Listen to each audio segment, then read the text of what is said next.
ও আল্লাহর বান্দারা একটু চিন্তা করো, কয়দিন আর আশা পূরণে গুনার পথে দৌড়াবা? মনের শখ মিটাইয়া মনের আশা পূরণে কত গুনাহ করেছো। মনে চাইছে পার্কে যাবা, দৌড়ায় গেছো। মনে চাইছে সারা রাত মোবাইল চালাবা, চালাইছো। মনে চাইছে নামাজ পড়বা না, পড়ো নাই। মনে চাইছে তুমি দাড়ি রাখবা না, রাখো নাই। আর কয়দিন, এখনো কি আশা পূরণ হয় নাই? বলো যুবক বাবারা, আর কতদিন পার্কে পার্কে ঘুরলে তোমার আশা পূরণ হবে? বলো আর কতদিন সারা রাত মোবাইল চালাইলে আশা পূরণ হবে? আর কতবার দাড়ি কাটলে আশা পূরণ হবে? বলো আর কতবার নামাজ বাদ দিলে আশা পূরণ হবে? এবং এ কথাটাও বলো, তোমার হায়াতের বাকি আছে আর কতদিন? এমন কোনো দিন নেই যুবকের লাশের খবর নাই। পানির মধ্যে যুবকের লাশ, ঘুমের বিছানায় যুবকের লাশ, গাড়ির নিচে যুবকের লাশ, ওই মহামারী করোনায় যুবকের লাশ, ডেঙ্গুর মধ্যে যুবকের লাশ। মাত্র কয়েক মাস আগের ঘটনা, বিদেশ থাকিয়া টাকা স্বর্ণ নিয়ে আসছে বাড়িতে, আনন্দ বিবির জন্য অলংকার। এয়ারপোর্টে এসে নামলো, স্ত্রী পরিবারের সবাই গাড়ি নিয়ে স্বামীকে আগাইয়া নিতে আসলো। গাড়ির মধ্যে উঠলো, গাড়ি চললো বাড়ির গন্তব্যে। যাইতে যাইতে কত গাড়ির মধ্যে বাচ্চা পরিবারের সাথে বহুদিনের মহব্বতের আকর্ষণীয় আনন্দ চলে। আল্লাহর কুদরতের খেলা, বাড়ি যাওয়ার কাছাকাছি গাড়িটা পানির মধ্যে চলে গেল। কয়েকদিন আগের ঘটনা দেখছো রে বাবা। ওই যুবক চোখের পানি ছেড়ে মিডিয়ার সামনে কান্না করে। মানুষ বিয়ে করে না খাইয়াও বউ পোলা নিয়ে থাকে একটা আনন্দ। আমার কপালে সে আনন্দ নাই।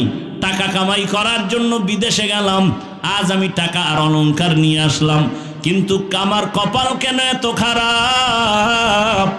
নিজের হাতে আমার বাচ্চাটা মরে গেল চোখের সামনে, স্ত্রীকেও হারাইলাম। এখন আমি কোন ঘরে যাব? আমার ঘর এখন আনন্দ দেওয়ার কেউ নাই, বাতি জানানোর কেউ নাই। ও আমার যুবক বাবারা, সিঙ্গাপুরে যাবে, হয় না ভিসা হঠাৎ করে হয়ে গেল, টিকিটও কেটে ফেললো, আর 5টা দিন পরেই সে সিঙ্গাপুর চলে যাবে। অল্প বয়সের যুবক। 2 দিন আগে এক বন্ধু সকাল 8টায় টেলিফোন করে কয়, চল আমরা একটু নাস্তা করতে যাই। যুবক বলে, মা আমি একটু বের হচ্ছি। কেন? বলে অমুক বন্ধু আসছে, চায়ের দোকানে যাব। ওই মরণস্রোর নাম কি? বাইকটা নিয়ে বের হইয়া বন্ধুরে পেছনে নিয়ে চায়ের দোকানে যখন চালানো শুরু করলো, এমনভাবে আঁকাবাঁকা টান দিছে, দেওয়ালের সাথে বাড়ি লেগে জাগায় বন্ধু পরে মাথায় আঘাত, জাগাত নাই। সিঙ্গাপুর মাওলায় নেয় নাই, একেবারে বাড়ির থেকে আসল বাড়ি পর্যন্ত আল্লাহ টান দিয়া নিয়ে গেল। ও যুবক বাবা, ইদানিং কালে যত লাশের খবর, যুবকের লাশ। মনটাকে একটা কথাই বুঝাও, যে আমার মতো যুবক জেনারেল লাইনে থাইকাও যদি স্কুল কলেজে পড়ে নামাজ পড়ে, আমি কেন পারি না? চাকরি করে, ব্যবসা করে, কৃষি কাজ করে, শ্রমিকের কাজ করে, আমি কেন পারি না? এখনো সময় আছে, তওবা করো। ও পর্দার আড়ালের মা, ওই ফেরাউনের স্ত্রী আল্লাহকে এতবার রাজি করে ফেললেন যে নবী নিজে বলে গেছেন, আসিয়ার সাথে আমার বিবাহ হবে জান্নাতের ভেতরে। আসিয়া ফেরাউন একদিন দেখে আসিয়ার জবান থেকে আমার আল্লাহর নাম বের হয়ে গেছে। ফেরাউন কয়, এই আসিয়া, কার নামটা নিলা? বলে আমার রব। ফেরাউন বলে, মিশরের রব তো আমি, তুমি আবার কারে রব বলো? বলে তোমারে যিনি বানাইছেন তিনি আমার রব। ফেরাউন বলে, সর্বনাশ, তুমি আমাকে রব মানো না? বলে না, মানি না। এবার বুঝানো শুরু করলো, একবারের জন্য হলেও তুমি আমাকে রব বলো, আস্তে আওয়াজ দিয়া বলো। আসিয়া কয়, ঈমান আমার আল্লাহর জন্য এনেছি, মরিয়া গেলে যাব। আমার আল্লাহ তো এমন দুর্বল না যে তোমাকে আসতে বললে শুনবেন না। আমার আল্লাহকে আর ফাঁকি দেওয়া যাবে না। ফেরাউন সোজাভাবে যখন পারে নাই, এবার বাঁকা হইয়া খানা বন্ধ, ঘুমের বিছানাও নাই, কষ্ট দিতে দিতেও ফেরে না। এক পর্যায়ে ফেরাউন সিদ্ধান্ত নিল, আসিয়াকে শুলিবিদ্ধ করে ফাঁসির মঞ্চে মেরে ফেলা হবে। ঘোষণা হয়ে গেল, আসিয়ার ফাঁসি হবে অমুক দিন। মিশরের ময়দানে হাজারো লাখো মানুষের সমাগম হয়ে গেল। আসিয়াকে হাতে পায়ে রশি লাগাইয়া ফাঁসির মঞ্চে যখন নেওয়া হয়, আসিয়ার চোখে পানি, কান্নার আওয়াজ। হঠাৎ করে তাকাইয়া দেখে জামানার নবী মুসা ওই পথ দিয়া হেঁটে যায়। মূসা নবী তাকাইয়া দেখে আসিয়াকে ফাঁসির মঞ্চে নেয়। আসিয়া ডাক দিয়া কয়, নবী আপনি জানেননি আমি আসিয়ার হালাত কি? বলে জানি। বলে আপনি শুনছেন এই ফেরাউন আমাকে এখন শুলিবিদ্ধ করে মেরে ফেলবে? আসিয়া কান্না করে। মূসা নবী বলে, হ্যাঁ শুনছি। নবী আপনি আমার জন্য দোয়া করবেন। আসিয়া কিন্তু এই মূসা নবীকে শিশুবেলা লালন করার কারণে মাওলার কাছে দামি হয়ে গেছে, এজন্য হেদায়েতের দরজাও খুলে গেছে। নবী মূসা, এখন আমি দুনিয়ার থেকে চলে যাব, আপনি তো ফাঁকে ফাঁকে আমার আল্লাহর সাথে কথা বলতে যান, একটু আমাকে বলবেন এই মুহূর্তটা আমার মাওলা আমার উপরে কেমন আছেন? মূসা নবী কয়, রে আসিয়া, আমার আল্লাহ তোমার উপরে এখন খুশি। আলহামদুলিল্লাহিল্লাযী জাআলাশ শামসা ওয়াল কমারা বিহুসবান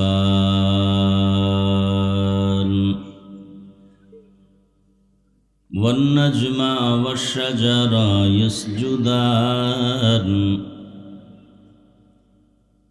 وفضل زمانا على زمان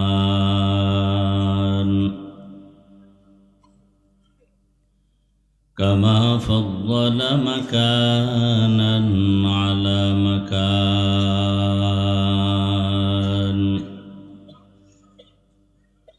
وإنسانا على إنسان.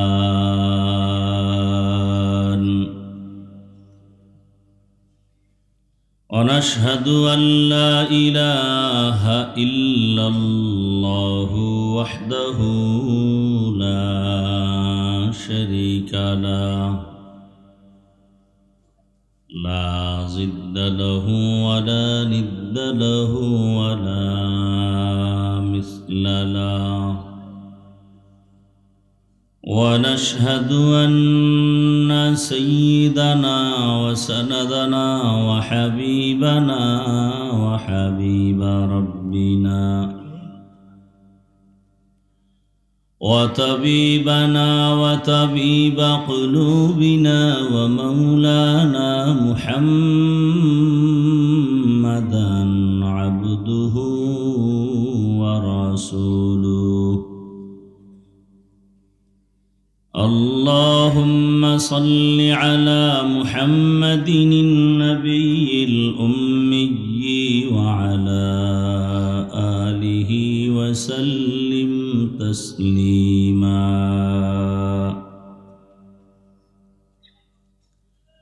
وبعد فأعوذ بالله من الشيطان الرجيم.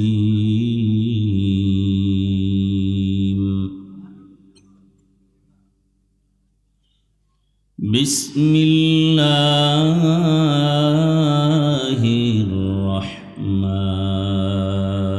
الرحمن الرحيم.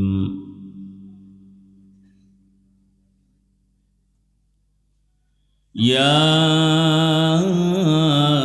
أيها الذين آمنوا استعينوا بالصبر والصلاة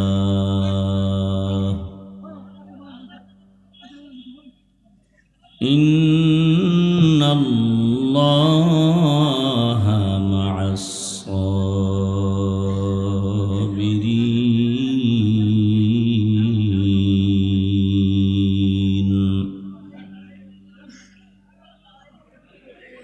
وقال رسول الله صلى الله عليه وآله وسلم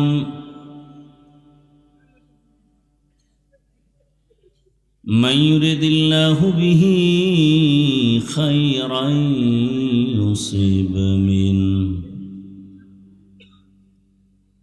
صدق الله مولانا العظيم وصدق رسوله النبي الأمي الكريم ونحن على ذلك من الشاهدين والشاكرين والذاكرين والحمد لله رب العالمين. سبحانك لا علم لنا إلا ما علمتنا إنك أنت العليم الحكيم رب اشرح لي صدري ويسر لي أمري واحلل عقدة من لساني يفقه قولي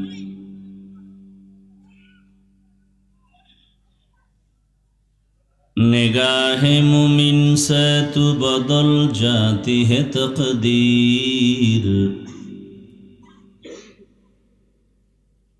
نگاہ مومن سے تو بدل جاتی ہے تقدیر یہ بندہ کی قوت نہیں قدرت کا اشارہ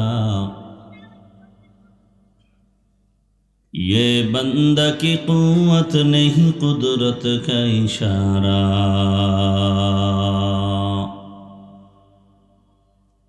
اے مرد خرد ترک معاصی کی ضرورت اے مرد خرد ترک معاصی کی ضرورت اب صحبت صالح کی سوا کوئی نہیں چارہ اب صحبت صالح کی سوا کوئی نہیں چارہ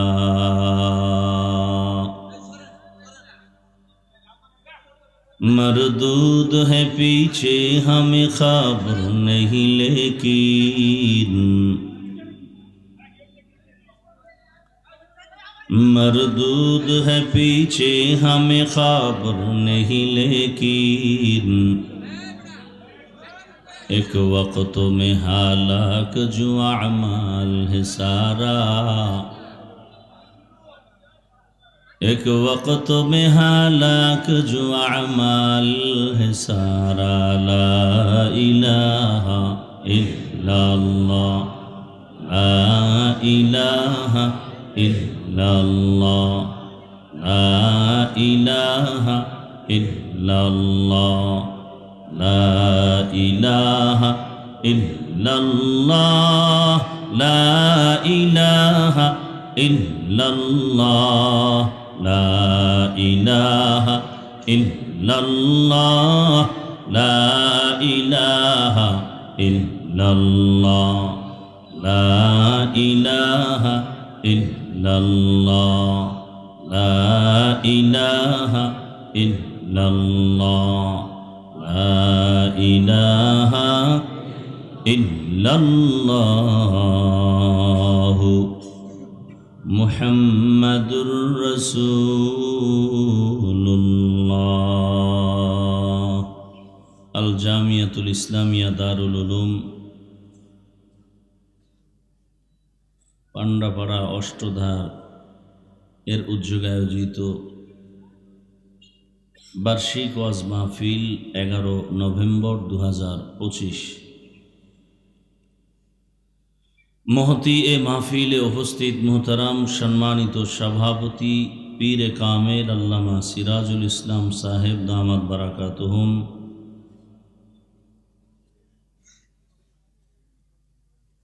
অন্যান্য অতিথিবৃন্দ হযরত উলামায়ে কেরাম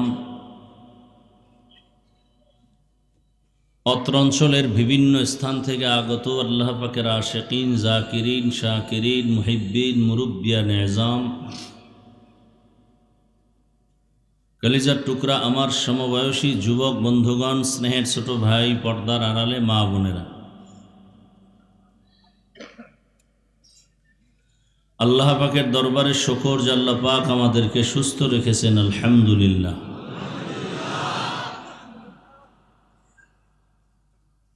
জীবনের এক অমূল্য সম্পদ আমাদের সুস্থতা টাকা পয়সা বাড়ি গাড়ি সব আছে কিন্তু আপনি আমি অসুস্থ হয়ে জীবনের কোনো দাম টাকা পয়সা বাড়ি গাড়ি তেমন নাই কিন্তু আপনি আমি সুস্থ এর থেকে সুখী জীবন আর আমাদের এই সুস্থতাকে আল্লাহ পাক দায়েমান কবুল করেন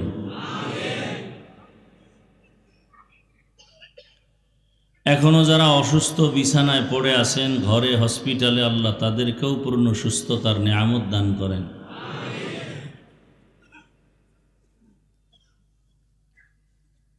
বাংলাদেশের একজন আলেম দাঈ, আপনাদের পরিচিত মুখ হযরতুল আল্লাম আব্দুল বাসেত খান সিরাজি দামাত বারাকাতুহুম, তার ফ্যামিলির মধ্যে একটি বাচ্চা খুব অসুস্থ, দোয়া চেয়েছেন আল্লাহ পাক তাকে পূর্ণ সুস্থতার নিয়ামত দান করেন। সত্যি সুস্থতা বড় দামি এক সম্পদ। সামান্য একটু মাথা ব্যথা ঠান্ডা লাগলে সব অসহ্যকর অবস্থা হয়ে যায়। রসুল বলেন আলহামদু আলা নিয়ামতি আমানুল্লি জাওয়ালিহা, নিয়ামত পেয়ে যারা শুকর আদায় করে আল্লাহ শুকরের বরকতে ওই নিয়ামতকে তাদের জন্য স্থায়ী করে দেন। আল্লাহ মাহফিল কবুল করেন, আয়োজনকারী সহযোগিতাকারীদের কবুল করেন, এলাকাবাসীকে কবুল করেন, শেষ দোয়া পর্যন্ত আমাদেরকে আল্লাহ পাক কবুল করেন।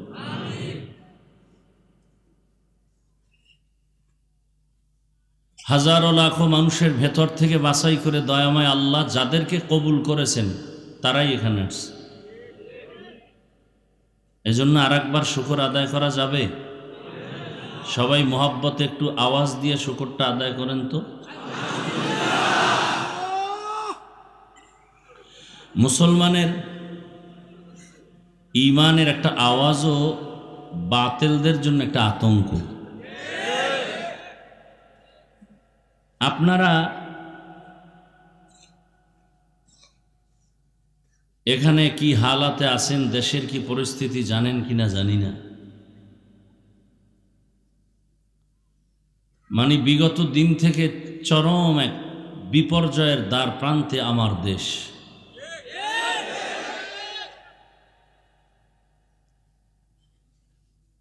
এখান থেকে উত্তরণের পথ বের করা বড় কঠিন, কারণ ভালো কেউ কারো চায় না।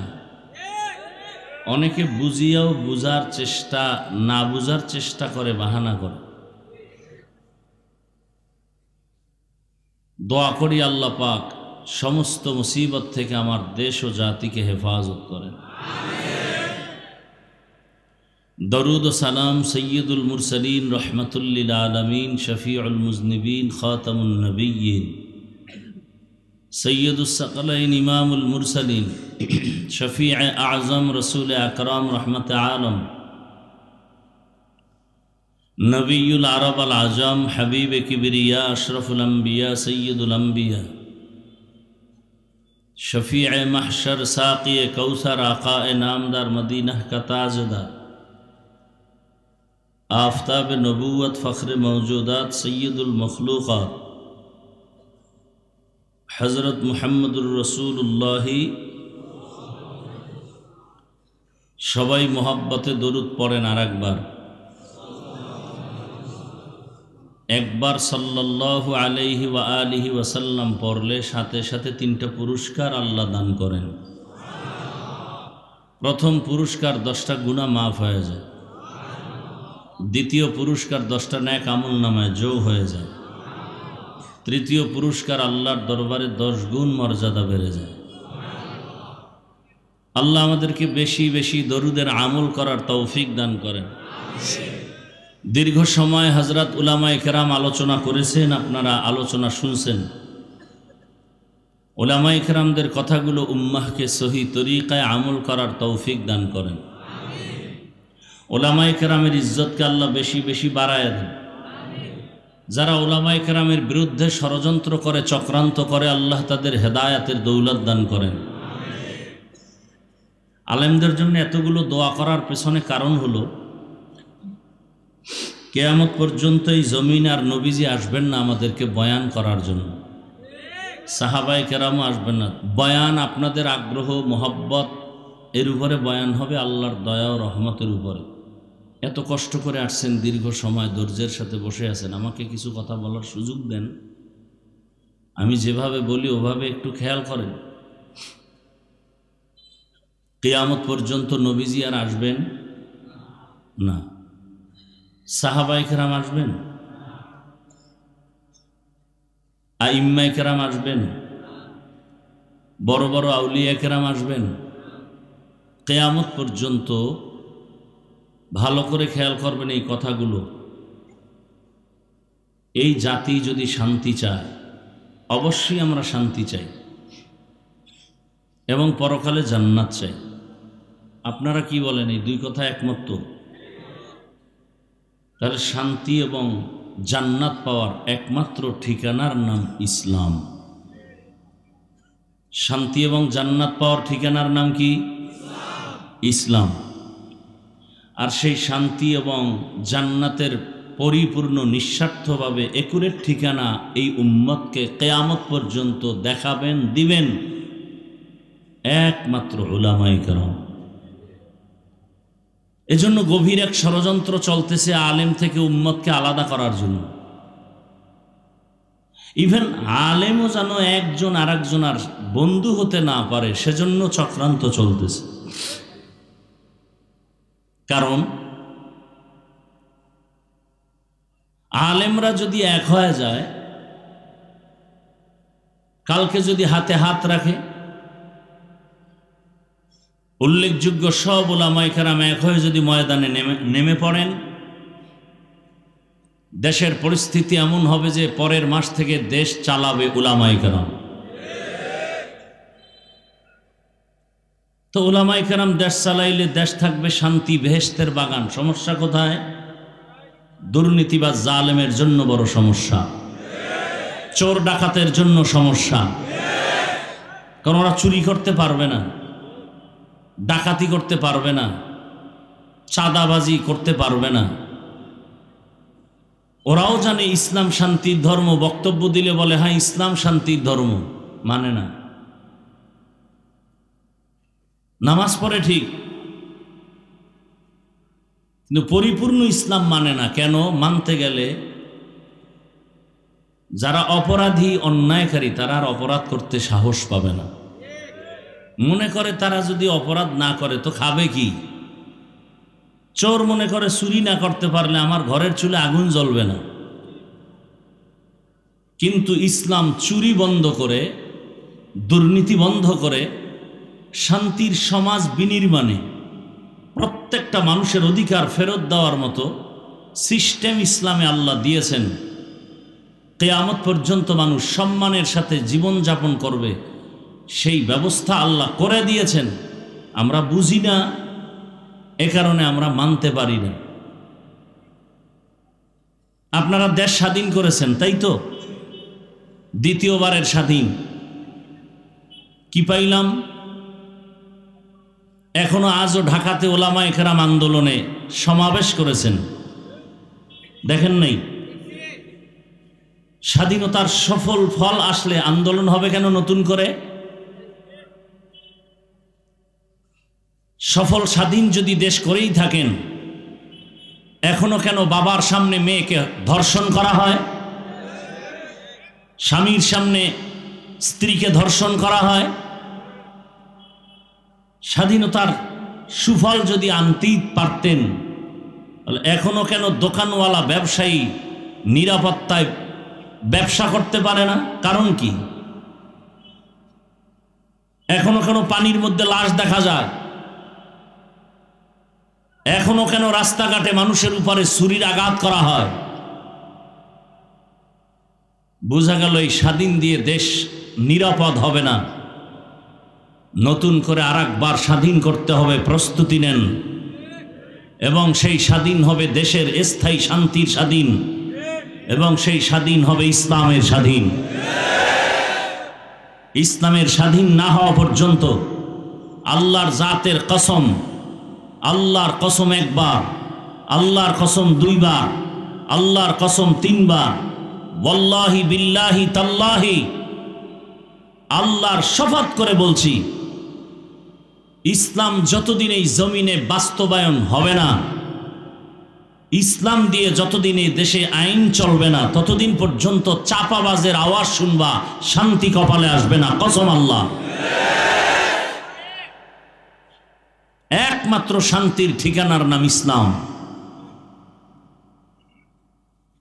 সন্দেহ,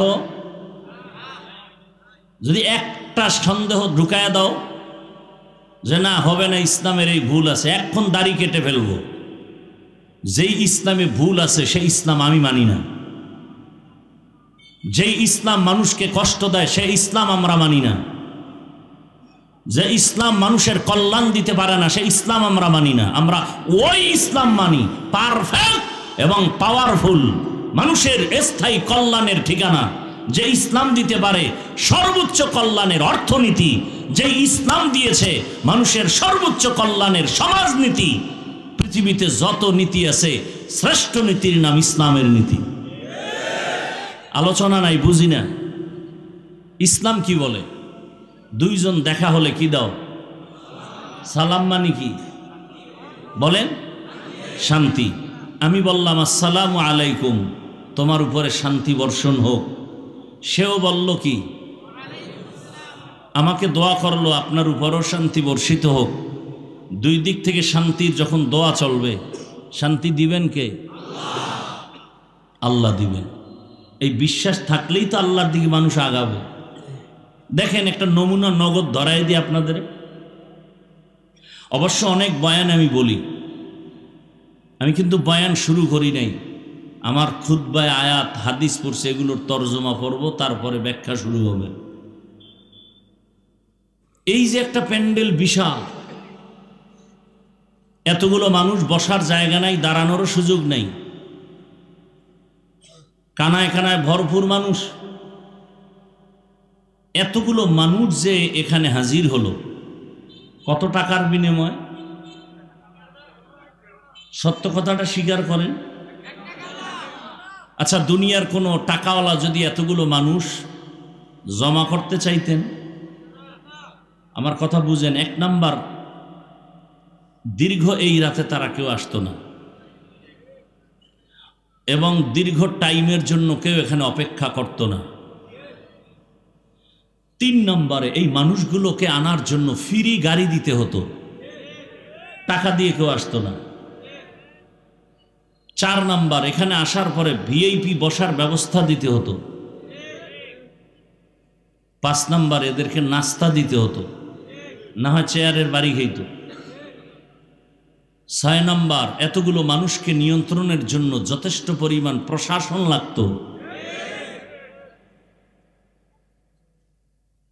আপনারা যারা আসছেন, ফ্রি গাড়ি দেয়া হয়েছে? কোনো দলীয় প্রোগ্রাম না, যে যার মতো করে আসছেন, গাড়ি ভাড়া দিয়ে, কেউ পায়ে হেঁটে। আসার পরে বিছানাটা কি ভিআইপি? পৃথিবীতে এর থেকে আর 3rd ক্লাসের বিছানা হতে পারে? এরপরে বসার মধ্যে কোনো কষ্ট আছে? কে বড়, কে ছোট, কে আলেম, কে মূর্খ, কে ধনী, কে গরিব, সব একাকার। নাস্তা দেওয়া হবে। নিয়ন্ত্রণের জন্য কত শত পুলিশ আছে এখানে, অথচ কোনো আওয়াজ আছে? এগুলো কিভাবে সম্ভব? ভালো করে মনে রাখবেন, আল্লাহ পশুকে ভালো মন্দ বুঝার জ্ঞান দেন নাই, মানুষকে দিছেন। জ্ঞান দিয়ে বুঝেন এটা কিভাবে সম্ভব। একমাত্র ইসলাম মানার কারণেই সম্ভব। এর নাম ইসলাম। সমস্ত দুর্নীতিবাদ, চাঁদাবাজ, জালেমের গোষ্ঠী ইসলামকে বরদাস্ত করতে পারে না, পাগল হয়ে গেছে। ইসলাম আসলাম গো, উপায় কি? চুরি করতে পারবো না, দুর্নীতি করতে পারবো না, যৌবনের লোভী লম্পটের গোষ্ঠী ধর্ষণ করতে পারবে না, ওয়াবাদে নারীর চেহারা দেখতে পারবে না, পাগলের মতো হয়ে আছে। আপনি যেদিকেই যান, তবে কথাটা মনে রাখবেন, ইসলাম যতদিন আসবে না ততদিন শান্তি এ জমিনে হবে না। এবার আপনি যেদিকে যান সেটা ভিন্ন কথা। আল্লাহ বুঝার তৌফিক দান করেন। কথাগুলো আপনাদের মতের বিরুদ্ধে যাচ্ছে, তাই তো? খুব রাগ আসতেছে অন্তরে, কষ্ট পাইতেছেন। আপনার সাথে আমার কি দ্বন্দ্ব যে আমি আপনাকে কষ্ট দেব? আমি আপনার কল্যাণ চাই, আমি আপনাকে ভালো পরামর্শ দিতে আসছি। এগুলো মানলে আমার কল্যাণ, আপনার কল্যাণ, দুনিয়াতেও আখেরাতেও। দেখেন, এখানে বহু যুবক বাবারা বসে আছে। একটা বাচ্চাকে ধমক দিলাম মোবাইলের কারণে। প্রত্যেকটা যুবক চায় আমি অনেক দিন হায়াত পাই, বেঁচে থাকি।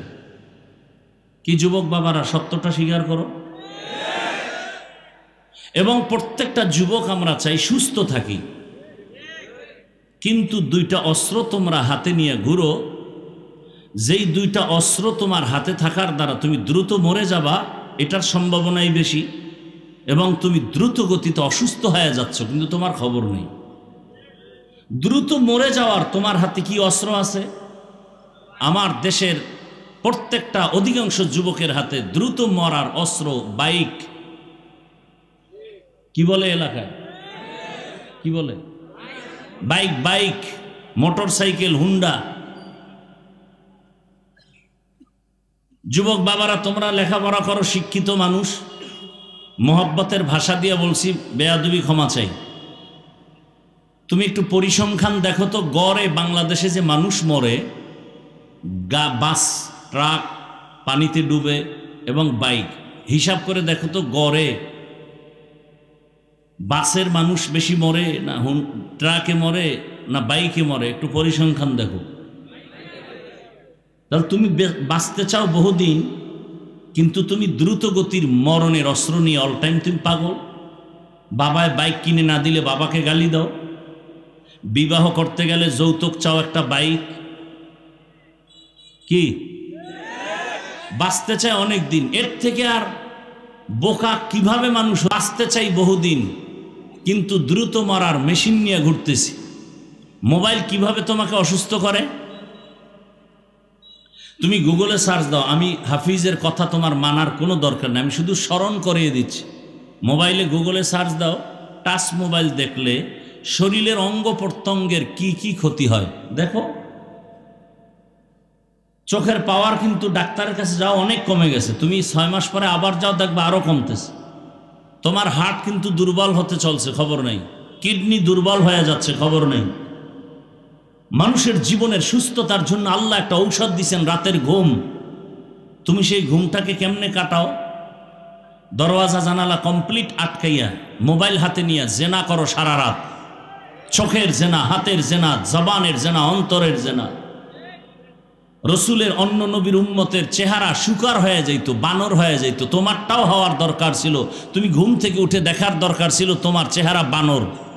শুধু রসুল আখিরি নবীর উম্মতের বরকতে আল্লাহ পাক এই চেহারা পরিবর্তন করেন না। কিন্তু তুমি কি করো সারা রাত? তোমার চেহারার দিকে তাকাইলে মায়া লাগার কথা লাগে না কেন? তোমার চেহারার মধ্যে আকর্ষণ নাই কেন? নূর নাই কেন? যাদের কলবের চক্ষু খোলা তারা বলে দিতে পারবে তোমার কপালের দিকে তাকায় তুমি রাত্রে কি অপরাধ করেছ। তাহলে তোমার চরিত্র শেষ। অস্ত্র মোবাইল। এই মোবাইলকে কেন্দ্র করে মায়ের সাথে কি পরিমাণ বেয়াদবি করেছো যুবক বাবা, তোমার বিবেকের কাছে প্রশ্ন। বেয়াদবি মাপ চাই, আমি তোমার চরম বন্ধু। এই মোবাইলকে কেন্দ্র করে বাবার সাথে বেয়াদবি, শিক্ষকের সাথে বেয়াদবি, আলেমের সাথে বেয়াদবি। হেদায়েতের মালিক কে? কোন বান্দা? অতএব আমি হাফিজুর রহমানের হাতে হেদায়েতের চাবি নাই। আরে ভাই আমাতে বাদ দাও, আমি তো মানুষই না।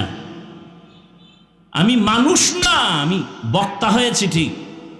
মানুষ হওয়া বড় কঠিন, বক্তা হওয়া সহজ, মাওলানা হওয়া সহজ, পীর হওয়া সহজ, ডাক্তার হওয়া সহজ, মানুষ হওয়া কঠিন।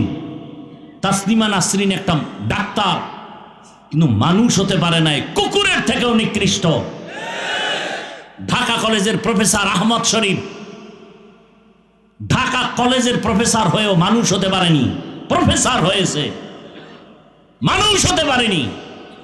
আমি হাফিজুর রহমান বক্তা হয়েছি ঠিক, মানুষ হতে পারিনি। যদি মানুষ হতাম তাহলে চেহারা দেখলে দুইটা কথা বললেই মানুষ চোখের পানি ফেলে দ্রুত গতিতে আল্লাহমুখী হয়ে যেত। মানুষ হতে পারি নাই, বক্তা হয়েছি। এজন্য আপনাদের মতের সাথে আমার মত মিলে না। সব একদিকে, আমি একা আর একদিকে। সবাই ছবি তুলতে চায়, আমি এর বিরোধিতা করি। সবাই মোবাইল নিয়ে বাঁচতে চায়, আমি এর বিরুদ্ধে বলি। সবার উল্টা হওয়া তো মানে আমি মানুষ হতে পারি নাই। আর কেউ বলবে না, বলনেওয়ালা দিন দিন দুনিয়ার থেকে চলে যাচ্ছে, কণ্ঠও বন্ধ হয়ে যাচ্ছে। এই কথাগুলো অনেকের কাছে বিষের মতো লাগে, যে এত রাত্র বসে আছি আপনার বয়ান শুনবে, এগুলো শুনতে আসি নাই, এগুলো বাদ দেন। কেউ আবার বলবে যে জাহান্নামে যায় যাক, আপনার দরকার কি? সমাজে যুক্তিবাদীর তো আর অভাব নাই। না, আপনার থিওরি নিয়ে আমি আসি নাই। আমি আসছি আপনাদের পায়ে ধইরা বয়ান করব, বুঝাবো। দেখিনি আমার বুঝের মাধ্যমে আপনি রসুলের আদর্শের মালা গলায় লাগান। আমি সে তামান্না নিয়ে আসছি। আল্লাহ সবাইকে কবুল করেন। কত রাত্র গুনাহ করে কাটাইছেন, ঘুমাননি। আজকের রাত্রটা কি এই বেহেশতের বাগানে কাটানো যাবে না? না এখানেও কোনো শয়তান আপনাকে আক্রমণ করবে? উঠ, তাহলে শেষ দোয়া পর্যন্ত নিয়ত করা যায় ইনশাআল্লাহ। কাউকে উঠতে দিবেন না, নিজে তো উঠবেনই না, কাউকে উঠতেও দিবেন না। উঠতে চাইলে জাগাত শোয়াই দিবেন, আমি যেন না দেখি। 2-3 জনে ধৈর্য আসতে চিৎ করে শোয়া রাখবেন, যে তুই এখানে ঘুমা। আল্লাহ সব ভাইকে হেদায়াতের দৌলত দান করেন। কিছুক্ষণ কথা শোনার ধৈর্য হবে ইনশাআল্লাহ।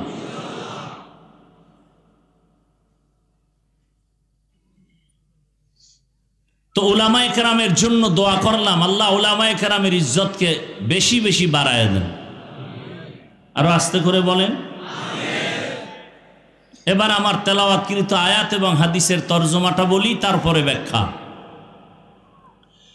ইয়া আইয়ুহাল্লাযীনা আমানুস্তাঈনু বিস-সাবরি ওয়াস-সালাহ ইন্নাল্লাহা মা'আস-সাবিরিন। আল্লাহ তাআলা বলেন, ও মুমিন, কোন বেঈমানকে আজকের বয়ান করা না। আল্লাহ বলতেছেন মুমিনকে, তোমরা সাহায্য প্রার্থনা করো সবর ও সালাতের মাধ্যমে। নিশ্চিত আমি আল্লাহ সাবিরিন যারা তাদের বন্ধু হয়ে থাকব। কি বলবেন? নাউজুবিল্লাহ। আয়াতের তরজমা শেষ। হাদিসে রাসূল বলেন, মাইয়ুরিদিল্লাহু বিহি খাইরান ইউসিব মিন। আল্লাহ রসুল বলেন, যে ব্যক্তি আল্লাহ যাকে বেশি ভালোবাসবেন, মোহাব্বত করার ইচ্ছা করবেন, তাকে মুসিবতের দ্বারা পরীক্ষা নিবেন। মাইয়ুরিদিল্লাহু বিহি খাইরান ইউসিব মিন। আল্লাহ মুসিবতের দ্বারা তার প্রিয় বান্দাদের পরীক্ষা নিবেন। আয়াত হাদিসের তরজমা শেষ। আয়াতের মধ্যে আমার আল্লাহ দুনিয়ার মুমিনকে বয়ান করেছেন, কোনো বেঈমানকে না। শুধু মুমিনকে বললেন কেন, বেঈমানকে বললেন না কেন? সাহায্য চাও, ও মুমিন, সাহায্য চাও। সবর ও সালাতের মাধ্যমে। আল্লাহ শুধু মুমিনকে বয়ান দিলেন কেন? এর সংক্ষেপ জবাব, জান্নাত শুধু মুমিন পাবে, কোনো বেঈমান জান্নাত পাবে না। এবং আল্লাহ এত দয়াময় যে জান্নাত যে মুমিনকে দিবেন, আল্লাহ চান বিনা হিসাবে দিতে। আমরা কি বিনা হিসাবে জান্নাত চাই? আল্লাহ কবুল করেন। সাহায্য চাইতে বললেন কেন? এ হলো প্রশ্ন। এবং সাহায্য কার থেকে চাবো এটাও একটা প্রশ্ন। এবং সাহায্যটা কোন সিস্টেমে নিব চাবো এটাও একটা প্রশ্ন। সাহায্যের প্রয়োজন কি? কেন সাহায্য চাইতে আল্লাহ বললেন? কার কাছে চাইতে বলবেন? কোন সিস্টেমে সাহায্য চাবো? দরকার কি? এটা আগে বুঝি। দুনিয়াতে যত মানুষ আল্লাহ বানিয়েছেন প্রত্যেকেই অন্যের সাহায্য ছাড়া চলার কোনো রাস্তা নাই। কপাল বড় ভিন্ন জিনিস। কপাল যদি পুড়ে যায় তো আমি হাফিজুর রহমান কেন আর মক্কা মদিনার ইমাম কেন? স্বয়ং রসুলের বয়ানই কপাল পরার কপালে কালেমা জুটে না। এমন কোন কপাল পরার নাম কি আপনাদের জানা আছে যে রসুলের হাতে কালেমা পড়ে নাই? যেই রসুলকে একবার দেখলে জাহান্নামের আগুন হারাম, যেই রসুলের চেহারা দেখলে পেটের ক্ষুধা থাকে না, কি আকর্ষণ আল্লাহ দিছেন। সেই রসুলকে টানা 13 বছর দেখলো, পাশে বসলো, খানা খাইলো একসাথে, কালেমা পড়ে নাই। এত বড় নিকৃষ্ট বেঈমান নাম কি? গর্ব সুরত आदमी इंसाबुदे अहमद बु जहलो हम एक साबुदे आदमीरा आदमीयत लाज़िमस औदरा गर्बुना बशुद ही जमास। 13 বছর বয়ান শুনছে, কপালে কালেমা নাই। যেই নবীকে একবার দেখবে জাহান্নামের আগুন হারাম, ওই নবীকে দেখার জন্য দুনিয়ার সব মখলুকাত আশিক হয়ে আছে। গর্তের পিপিলিকাও চায় এক নজর রহমতের নবীরে দেখবে। গর্তের সাপ ও অনেক দিন পর্যন্ত অপেক্ষায় আছে, রহমতের নবী আসবেন আর এক নজর দেখবেন। কেমন মায়ার নবী, রহমতের নবী আমার, যেই রহমতের নবী রাস্তা দিয়া হাঁটার সময় দুপার্শ্বের গাছ নত হয়ে সালাম জানায়। কেমন মায়ার নবী আমার। আম্মা জান আয়েশা রাদিয়াল্লাহু আনহা বলেন, নবীর ঘাম আমি বোতলের মধ্যে ভরে রাখতাম আর আতর হিসেবে ব্যবহার করতাম। সেই নবীকে 13 বছর দেখার পরও কালেমা পড়ে না, এর নামই হলো কপাল। আর অন্যদিকে 27 বছরের একটা যুবক তরবারি নিয়ে দৌড়ায় নবীকে জবাই করার জন্য। রহমতের নবীকে জবাই করবে, 27 বছরের যুবকটা তরবারি নিয়ে দৌড়ায়। রহমতের নবীকে একটা নজর দেখা মাত্র তরবারি ফালাইয়া রহমতের নবীরে বলেন, নবী মাফ করে দেন, কালেমার মালা গলায় পড়ায় দেন। 13 বছর দেখলো, বয়ান শুনলো, কালেমা পড়ে না। আর 27 বছরের যুবকটা রসুলকে হত্যা করতে গিয়া কালেমাওয়ালা হয়ে গেল। এর নাম কপাল। এই ভাগ্যবান কপালওয়ালার নাম জানেন কেউ? কি? এর নাম কপাল।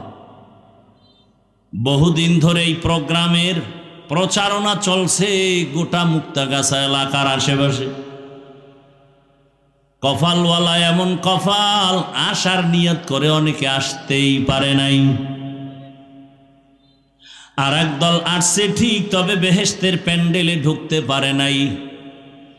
এরা মার্কেটে ঘুরে আর গল্প করে আর কবিরা গুনায় লিপ্ত হয়ে আছে, নাই? আর একদল কপালওয়ালারা বেহেশতের প্যান্ডেলে ঢুকছে, কিন্তু তার কপালও বেশি ভালো না। মোবাইলটা সামনে ধরিয়া কলবের দরজা বন্ধ করে দিয়েছি।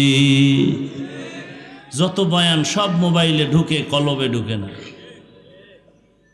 বলার দায়িত্ব আমার, মানবেন কিনা সেটা আপনার চিন্তা। আর একদল কপালওয়ালারা ঠিকই বয়ান শুনতেছে, কিন্তু শয়তান ওয়াসওয়াসা দেয়, এত বয়ান শুনে লাভ কি? ওঠ, ঘন্টাকে ঘন্টা বয়ান শুনবে, 10 মিনিটের জন্য ধৈর্য ধারণ করে মোনাজাতটা দিতে পারবে না। কারণ শয়তান জানে বয়ান শুনলে তেমন ক্ষতি হবে না, মোনাজাত দিলে গুনাহ মাফ হবে, আমি ইবলিসের বড় ক্ষতি হয়ে যাবে। এজন্য দেখবেন অনেক কপালওয়ালারা বয়ান শুনে মোনাজাতের আগে চলে যায়, শয়তান ওদেরকে গ্রাস করে ফেলেছে। আল্লাহ হেদায়েতের দৌলত দান করেন। এখনো কি ব্যারাম থাকবে? আল্লাহ সবাইকে কবুল করেন। আল্লাহ দুনিয়ার মুমিনকে আল্লাহ সাহায্যের জন্য বলেছেন, অথচ দুনিয়ার কোনো মানুষ বেঈমানও বলেন কারো সাহায্য ছাড়া চলতে পারে না। কিন্তু মুমিনকে কেন বলেছেন, বেঈমানকে কেন বলেন না? বলে জান্নাত শুধু মুমিন পাবে, কোনো বেঈমান পাবে না। যদিও হাদিসে পাকে আছে প্রত্যেকটা বান্দার নামে জান্নাতে বাড়ি বরাদ্দ করা আছে। এবার আল্লাহ মুমিনকে জান্নাত দিতে চান, ওই জান্নাতটা তুমি দুনিয়াতেই অর্জন করো, বিনা হিসাবে দিয়ে দিব। তবে সাহায্য ছাড়া তুমি দুনিয়াতে চলতে পারবা না। কেন পারবো না? এর 1 নাম্বার কারণ আমরা বড় দুর্বল। আমরা কি বাহাদুরি দেখাই খুব শক্তিশালী। মিয়া একটা মশার শক্তি আছে আপনার ভেতরে? এসি মশারি লাগায় ঘুমাইছে, বাতি বন্ধ করার পরে দেখে কানের সামনে মশা গান গাইতেছে। এত আরামের ঘুমটা নষ্ট করলো, এসি মশারিও মানলো না, মাথা গরম হয়ে গেছে, বাতি জ্বালাইছে। মশারির ছিদ্র দিয়া মশা ঢুকলো কেমনে? বাতি জ্বালায় তদন্ত করে যাক, মোটামুটি ঢুকছে কোন দিক দিয়ে বলা যায় না। আল্লাহ কয় ওদিকে তাকায়, এবার নিজের দিকে তাকা। একটা ছোট্ট ছিদ্র দিয়া মশা ঢুকতে পারে না, সেই দিয়া ঢুকলো। আর তোর কানের ছিদ্র কত বড়! তোর কানের সামনে মশা ঘুরে একবারও ভেতরে ঢুকে না, তোর বাবায় পাহারা দেয়। একটা মশা যদি কানের মধ্যে ঢুকে যায়, তোর সারা রাতের ঘুম নষ্ট হয়ে যাবে। নাকের মধ্যে যদি একটা মশা ঢুকে যায়, তোর ঘুম নষ্ট হয়ে যাবে। আল্লাহ বলেন সারাদিন তুই ব্যবসা চাকরি করেছো, আমি ফেরেশতা দিয়া তোর পাহারাদার বানায় দিয়েছি। আতিনা ফি দারে দুনিয়া না হাসান, আতিনা ফি দারে উকবা না হাসান, ইয়া গিয়াসাল মুস্তাগীসিন ইহদিনা লিফতিখারা বিল উলুমি ওয়াল গিনা। সাহায্য ছাড়া চলা যাবে? ভালো করে বুঝার চেষ্টা করি। দুনিয়ার সবাই আমরা দুর্বল। আল্লাহ বলেন ওয়া খুলিকাল ইনসানু যায়ীফা, আমি ইনসানকে বড় দুর্বল করে সৃষ্টি করেছি। আমরা মানুষ কেমন দুর্বল! একটা ছাগল বা বকরির বাচ্চার দিয়ে তাকায় দেখবেন, বকরির বাচ্চা যখন দুনিয়াতে আসে, ওর আশেপাশে কোনো সহযোগিতাকারী থাকে না। থাকে? আর আপনি আমি যেদিন আসছি, আমার আম্মা জানের কণ্ঠ অনেক চাপায় রাখে পর্দা। আমার আম্মার কণ্ঠের আওয়াজ ঘরের ভেতর থেকে সামনের দরওয়াজায় যায় না, এত পর্দা করে আমার মা। কারণ নারীদের শরীরটা ঢেকে রাখা যেমন ফরজ, ভিন পুরুষের থেকে কণ্ঠকেও ঢেকে রাখা ফরজ। কণ্ঠের আওয়াজ যেন বেগানায় না শুনে। এজন্য হাদিসে স্পষ্ট নিষেধ, কোনোদিন যেন বেগানা নারী বেগানা পুরুষের সালাম না দেয়। মায়ের কণ্ঠ সামনের দরওয়াজায় যায় না। কিন্তু আপনি আমি যেদিন দুনিয়াতে আসব, ওই দিন আমার আম্মাজানের প্রসব বেদনা শুরু হয়ে গেছে। এমন আম্মাজানের ব্যথার কান্নার আওয়াজ, আমার আম্মাজানের আওয়াজ বাহিরে যায় না। কিন্তু আমি যেদিন দুনিয়াতে আসব, সেই প্রসব বেদনার কান্নায় মা বেকার আর বেহুশ হয়ে গেছে কয়েকবার। আম্মাজানের কান্নার আওয়াজে পাশের বাড়ির মানুষ পর্যন্ত ঘুমাতে পারে না, ঠিক নেই? এরে নবীর উম্মত, আম্মাজানকে সান্ত্বনা দেওয়ার জন্য আমার দাদি নানি পাশে বসে মাকে বুঝাচ্ছে। আম্মাজান বড় দুর্বল, এরপরে ধাত্রী নারীরাও পাশে থাকে। এক পর্যায়ে মা নিরাশ হইয়া চোখের পানি ছেড়ে কান্না করে বাবারে ডাকে। আম্মাজান আমার দাদি নারীরে কয়, সরে যাও, আমার স্বামীরে আমার কাছে এনে দাও। বাবা কাছে আসার পরে মা বাবার হাতটা ধরে কান্না করে, স্বামী আমার, বাবার ঘরে 16-18 বছর কষ্ট করে কাটাইছি, আজ তোমার ঘরে বাবায় দিয়েছে, মন বড় খেদমত করতে পারি না, দয়া করে মাফ করো, আমার উপরে কোনো দাবি রাখবা না। বাবা বলে, এত অস্থির কেন? বলে, আমি মরে যাব, কারণ 7 আসমানের বোঝ আমার মাথায় চেপেছে, প্রসব বেদনা সহ্য করতে পারি না। কত নারীর খবর শুনছি বাচ্চা হওয়ার সময় দুনিয়া থেকে বিদায় নিয়ে গেছে। ও স্বামী, আমার জন্য দোয়া করিও, আল্লাহ যেন আমাকে দয়া করে মাফ করে দে। খেদমতের ত্রুটি যদি হয় দয়া করে ক্ষমার দৃষ্টিতে দেখিও। বাবা আমার মায়ের হাত ধরে বুঝায়, ধৈর্য ধারণ করো, আল্লাহ হেফাজত করবেন। বাবা দৌড়ায় গিয়া ওযু বানাইয়া সেজদায় পড়ে কান্না করে, হে মালিক, তুমি আমার স্ত্রীকে ধৈর্য ধারণের সাথে সুস্থ করে দাও, আমার বাচ্চাটাকেও তুমি সুস্থতার সাথে দুনিয়াতে পাঠাও। জীবনের মূল কষ্ট মায়ের, প্রসব বেদনায়, 7 আসমান 7 জমিন তখন মায়েরই মাথায়। জীবনের মূল কষ্ট মায়ের, প্রসব বেদনায়, 7 আসমান 7 জমিন তখন মায়েরই মাথায়। আমার সুন্দর মুখ দেখে মায়ের, আমার সুন্দর মুখ দেখে মায়ের, ব্যথা যায় দেয় হাসাইয়া। ও আমার প্রাণের মা, মা গো মা, কোথায় গেলে মোরে ছাড়িয়া? জনম দুঃখী ইয়াতীম আমি, চায় না কেহ ফিরিয়া।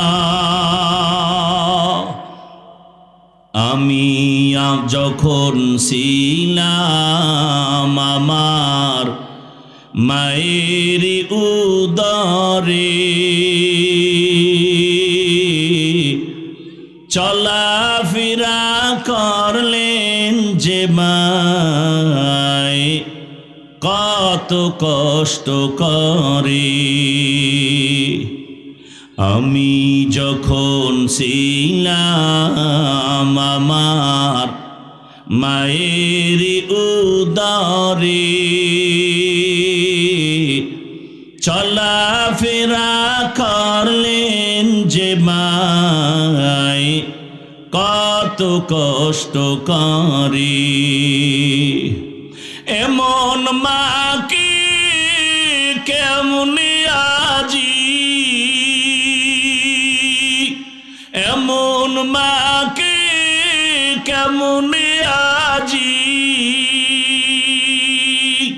যাব আমি ভুলিয়া। ও আমার প্রাণের মা, মা গো মা, কোথায় গেলে মোরে ছাড়িয়া জনম দুঃখী ইয়াতিম আমি চায় না কেহ ফিরিয়া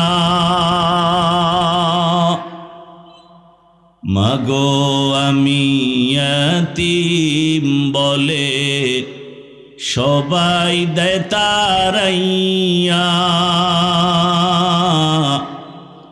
দুঃখের সাথে দিন কাটাই মা পেটে ক্ষুধা নিয়া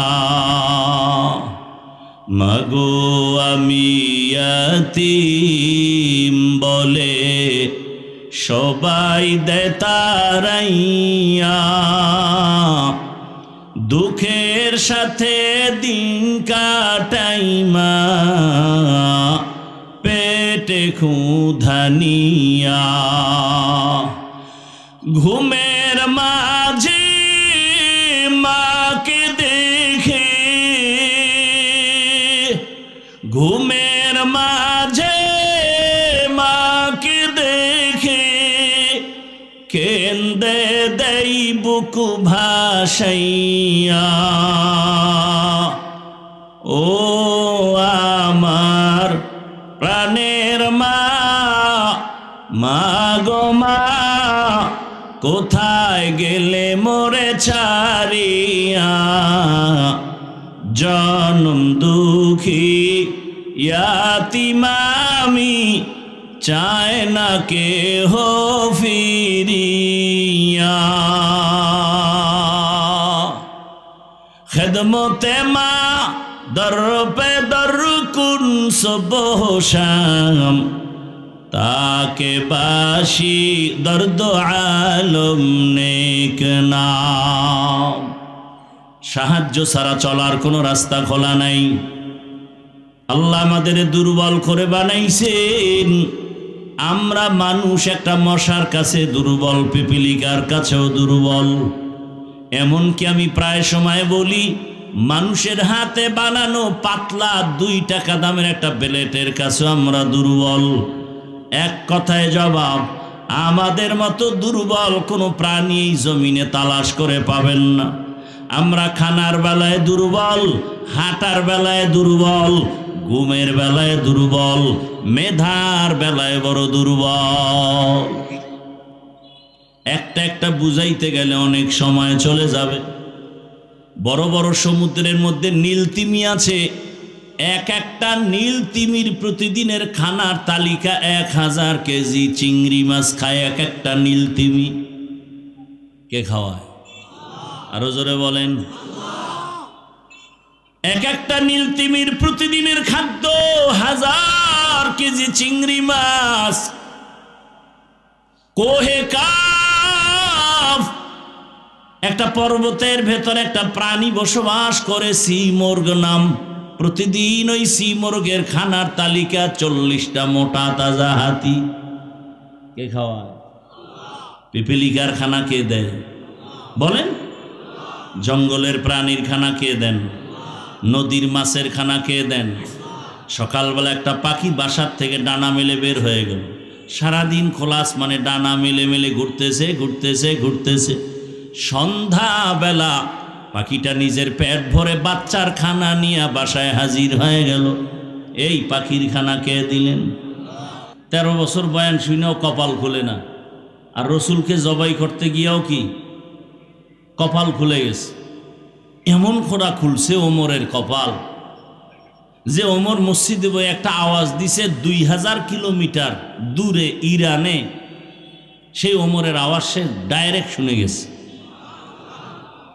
এমন কপাল খুলছে ওমরের যে রাস্তা দিয়ে এখন ওমর চলে ওই রাস্তায় শয়তান আসে না একটা যুবক মদের বোতল নিয়ে হাঁটতেছে আর গান গাইতেছে ওমরের দেখা সেই ভয় ওমর এখনো নজর দেয় নাই ওমর আসতেছে মদ বোতল নিয়ে যুবক কাঁপতেছে ওমর যদি মদের বোতল পায় তাহলে কোনো কথা নাই তরবারি রেডি কল্লা ফালায় দিবে কথার আগে তরবারি কি পাওয়ার আল্লাহ ওমরকে দিছেন, শয়তান ওমরের ভয় পায়।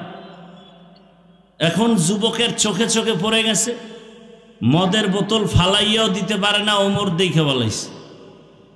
যুবক কি করবে, মনে মনে আল্লাহরে ডাক দিয়েছে, মাওলা তুমি ওমরের হাত থেকে আমাকে বাঁচাও, আমি আর জীবনে মদ পান করব না। ওমর আইসা খায়, তোর হাতে কি বোতল, দে। ও তো কাঁপতেছে, খায় কাঁপো কেন, দে। যুবক তো খাঁটি তওবা করে ফেলছে। বোতলটা ওমরের হাতে নিয়ে উপরে উঠায় তাকায় দেখে এক ফোঁটা মদ বোতলে নাই, টোটাল বোতলটা সাদা দুধে ভরা। খাকো বাদো আবো আতিশ বান্দান বামানে তু মুর্দা বা হক জিন্দা আন। ঘুমে ধরছে আপনাদের? আমি জানি জাতি সারা রাত মোবাইলের হক আদায় করে ঘুমায় না, সারা রাত গুনার প্র্যাকটিস চলে ঘরে ঘরে। আল্লাহ হেদায়াত দান করুন। আল্লাহ তাআলা আমাদেরকে খানার বেলায় দুর্বল করে বানাইছেন, মেধার বেলায় আমরা বড় দুর্বল। দেখেন, আমি বয়ান করি ঠিকই, কিন্তু যদি আমাকে কোনো মাসআলার ফতোয়া জিজ্ঞাসা করেন, বলবা আমি পারবো না, মুফতি সাহেবের কাছে যাও। ঠিক নি? মুফতি সাহেব ফতোয়া দিব, এই কাম আমার না। তাহলে আমি যত মেধা সম্পন্ন হই না কেন, মুফতি সাহেবের কাছে আমি দুর্বল আছি না নাই? এমবিবিএস ডাক্তারের সার্টিফিকেট নিয়ে সবাই বসছে, এক একজন এক এক সাইড। মেডিসিনের ডাক্তারের কাছে গিয়া যদি কোন স্যার আমার কানের মধ্যে সমস্যা, কয় নাক কান গলার কাছে যা। আমি পারুম না। নাক কান গলাওয়ালা ভাই, তুমি আমার পেটের লিভারের চিকিৎসা দাও, বলে আমি পারবো না, এই বিষয় বিশেষজ্ঞ আর একজন। দুনিয়াতে আমরা মেধার বেলায় দুর্বল, খানার বেলায় দুর্বল। অর্থাৎ দুনিয়াতে যত দুর্বলতা আছে সব আমার মধ্যে আছে। আল্লাহ তাআলা বলেন, তোমারে দুর্বল করে বানাইছি আমি। এরপরে তুমি জান্নাতের পথে যদি আগাইতে চাও, ওই দুর্বলতা নিয়ে আগাইবা তো পারবা না, কারণ তোমার পেছনে আবার 3 দল শয়তান আছে, তোমার পেছনে টানে জান্নাতে যাইতে দিবে না। একদল মানুষ শয়তান, আর একদল জিন শয়তান, আর একটা হলো নফস শয়তান, যেটা বডির মধ্যে কাজ করে। এই 3 শয়তান আমাকে ধোঁকা দেয়, ওদিকে আমি নিজেই সৃষ্টিগতভাবে দুর্বল।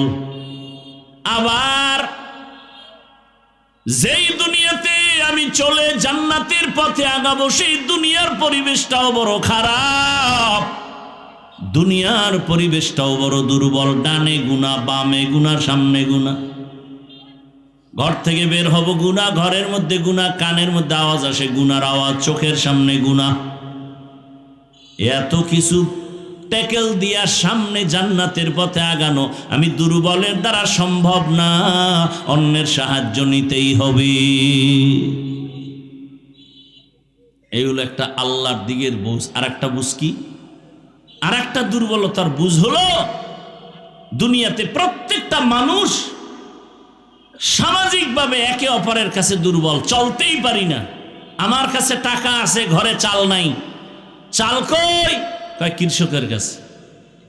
কৃষক মানুষ মনে করেন খুব নিম্নের মানুষ, চাষিদেরকে খুব দুর্বল মনে করে। ও কয় বড় লোক, তুমি যতই বাহাদুরি করো, তোমার পকেটের টাকা আমাকে দাও তো আমার চাল তোমার ঘরে যাবে, না হয় যাবে না। কি? তাহলে বড় লোক যতই বাহাদুরি করি, আমার টাকার বাহাদুরি চলবে না। আমি চালওয়ালার কাছে দুর্বল, মাছওয়ালার কাছে দুর্বল। 200-400 হাত পানির মধ্যে গিয়া যদি জেলেরা ইলিশ মাছের জাল না ফেলায়, এই জাতির কপালে ইলিশ মাছ কখনো জুটবে না। তাহলে জেলের কাছে আমি ইলিশ মাছ খানেওয়ালা বড় দুর্বল।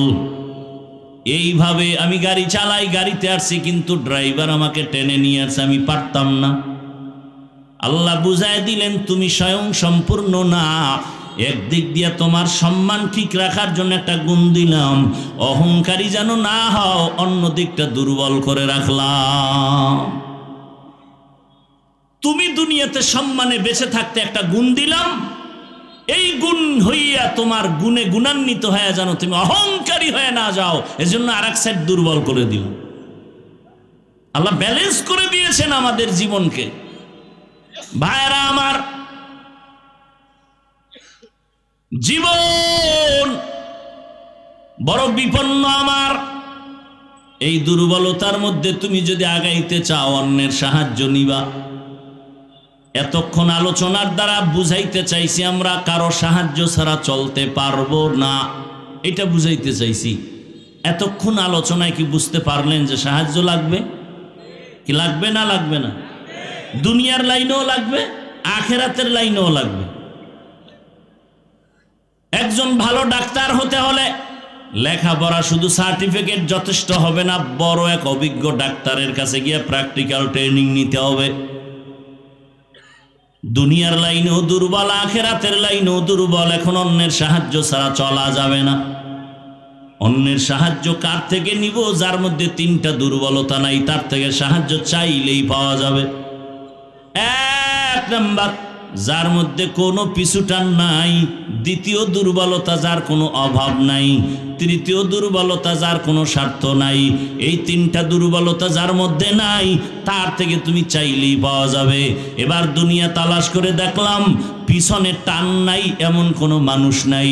প্রত্যেকটা মানুষের পেছনে টান, মা টানে, বাবায় টানে, সন্তান, স্ত্রী, পরিবার। পিছনে টান নাই এমন কোনো মানুষ নাই। দুই, অভাব। দুনিয়াতে অভাব ছাড়া কোনো মানুষ নাই। বলে কেমন? যে যত বড় টাকাওয়ালা তার অভাব তত বেশি। গরিবের অভাব 100 টাকায় সমাধান হয়, বড় লোকের অভাব 1,00,000 টাকায় সমাধান হয় না। দুনিয়ার সবাই অভাবী, এ কারণে গরিবের দেয় না, বরং বড় লোকেরা গরিবেরটা জুলুম করে অনেকে খায়। অভাবী না থাকলে গরিবের বেতন মারে। অভাবী যদি না থাকে তো শ্রমিকের টাইম মতো বেতন দেয় না। আন্দোলন করে কেন? বেতন নেওয়ার জন্য। তাহলে আমরা বুঝলাম অভাব ছাড়া দুনিয়াতে কোনো মানুষ নাই, পিছনে টান ছাড়া কোনো মানুষ নাই। 3 নাম্বার দুর্বলতা, স্বার্থ। দুনিয়াতে তালাশ করে দেখেন, স্বার্থ ছাড়া কোনো মানুষ আসেনি। আমি খুঁজে দেখলাম 2 জন পেয়েছিলাম যার কোনো স্বার্থ নাই, মা আর বাবা। কিন্তু সোনার বাংলায় তাকায় দেখলাম স্বার্থের টানে কত মা কত বাবা তার সন্তানকে জবাই পর্যন্ত করেছে এই দেশের মধ্যে। কথা ঠিক নেই? আদালতে গিয়া মামলা করে মা বাবা সন্তানের বিরুদ্ধে। কত মা বাবা আপন সন্তানটাকে অন্যের কাছে বিক্রি পর্যন্ত করেছে, সেই ঘটনাও দেশে হয়েছে। ফাইনাল বুঝে গেলাম এই দুনিয়ায় স্বার্থ ছাড়া কোনো মানুষ নাই। তাহলে দুনিয়াতে সবাই পিছে টানওয়ালা, দুনিয়ায় সবাই অভাবী, দুনিয়ার সবাই স্বার্থপর। অতএব দুনিয়ার এই গুণে গুণান্বিতদের কাছে সাহায্য চাইলে পাওয়া যাবে না। এই 3টা দুর্বলতা নাই, তার কাছে সাহায্য চাইতে হবে। হিসাব মিলাইয়া দেখলাম এই 3টা দুর্বলতা নাই একজন, আর তিনি হলেন আমার আল্লাহ। এবার বলেন, আমার আল্লাহর পিছনে টান আসেনি? আল্লাহর ছেলে মেয়ে আছে? লাম ইয়ালিদ লাম ইউলাদ উলাইকাস আলিদু মাউলুদেরা উ খালেকাস। আল্লাহ বলেন আমি একা, আমার কোনো পেছনে টান নাই। 2 নম্বরে আমার আল্লাহর কোনো অভাব নাই। আছে অভাব? ইয়া আইয়ুহান নাস আনতুমুল ফুকারাউ ইলাল্লাহ ওয়াল্লাহু হুয়াল গানিয়্যুল হামিদ।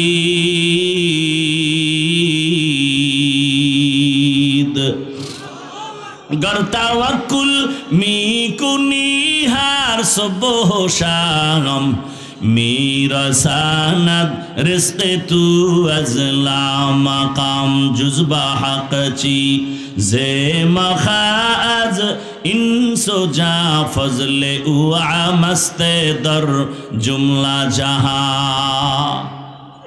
ময়মনসিংহ এলাকায় বিশেষ করে মুক্তাগাছা থানায় আমার জানা মতে কোনো গ্রাম বাদ আছে কিনা যে আমি বয়ান করি নেই। সপ্তাহে সপ্তাহ মুক্তাগাছা ঘুমাইতাম আর প্রতিদিন 1-2টা বয়ান করতাম। তখন আমি ছাত্র। এরপরে আস্তে আস্তে ব্যস্ততাও বেড়ে গেলে আসি না। এই সমস্ত অঞ্চলগুলোতে আসলে মনের আবেগ নিয়ে আসি, কিন্তু মানুষের মন বোঝা বড় কঠিন, এই জন্য চেষ্টা করি না আসার জন্য। কারণ এখন মন কিভাবে রক্ষা করব সেই মেডিসিন আমার জানা নাই। কি বয়ান দিলে এরা বসে থাকবে, কি বয়ান দিলে এগো তৃপ্তি হবে, এই মেডিসিন তো আমার জানা নেই। বাট আমাকে যদি বলে দেওয়া হয় যে এই লাইনে আপনি কথা বলেন, তখন কিছুটা অনুভব হবে, বুঝতে পারবো যে এই লাইনে বয়ান লাগবে। হ্যাঁ, জীবনটা বড় কষ্টের তো বাবা, লেখাপড়া করছি বড় কষ্ট করে, আর এই স্টেজে উঠছি বহু আল্লাহওয়ালার থাপ্পড় খেয়ে, লাথি খেয়ে। তারা কেমন ছিলেন জানেন? বয়ান যখন তারা করতেন, মাঠের মধ্যে গলা কাটা মুরগির মতো মানুষ লাফাইতো আর চিল্লাইতো। আল্লাহর কসম করে বলতেছি, আমরা তাদের লাথি খাইয়ে এখানে আসছি। বয়ানের টাইমে কেউ পান খাবে, স্টান উঠায় তার মাথায় বাড়ি মারতো। এরকম আল্লাহর ওলিদের লাথি খেয়ে থাপ্পড় খেয়ে এখানে আসছি। এজন্য কোরআনের বয়ান চলবে আর আপনি চা পান করবেন আর পান খাবেন, এটা বরদাস্ত করতে পারি না। লড়াচড়া করবেন না, সে বয়ান তো করি না যে জিকিরে লাগায় আমি একটু চা খাবো, আমিও তো খাই না। বয়ান চলতেছে, ধারাবাহিক চলতেছে, একটা মানুষ চোখ ডানবাম করার সুযোগ নাই। এজন্য একজন আল্লাহর বড় বুজুর্গ বলছেন, বয়ান ওয়াজ হওয়ার জন্য দুই পুঁজি লাগে, নাইলে ওয়াজ হয় না, শুধু আওয়াজ হয়, আওয়াজ।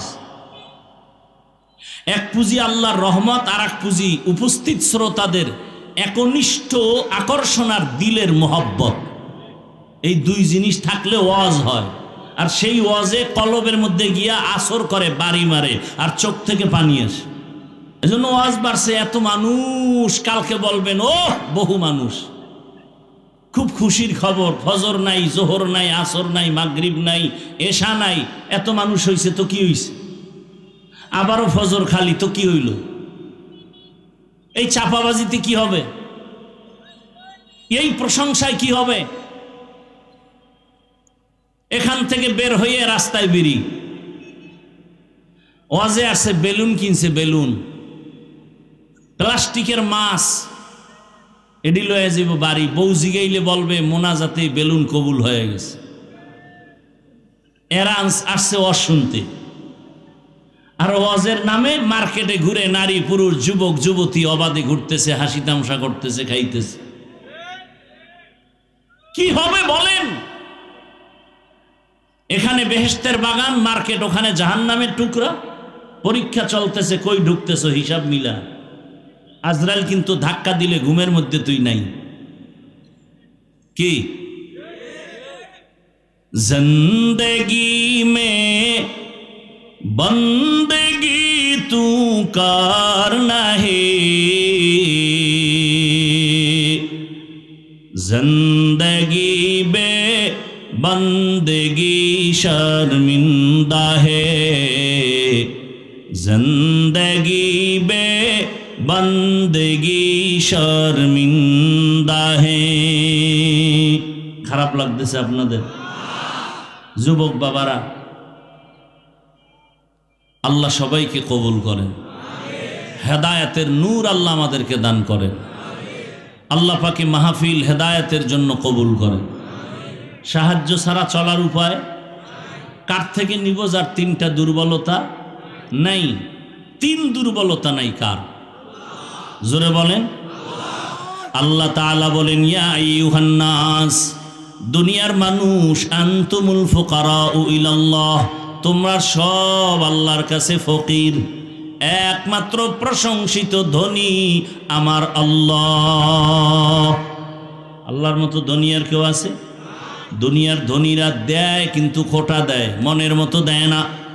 আর আমার আল্লাহ এত পরিমাণ দেন, বান্দার চাহিদার বেশি, খোটাও দেন না।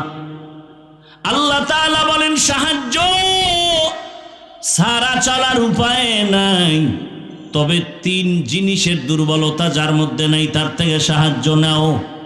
এবার সাহায্য তো আল্লাহর থেকে নিব, কার থেকে? জোরে বলেন।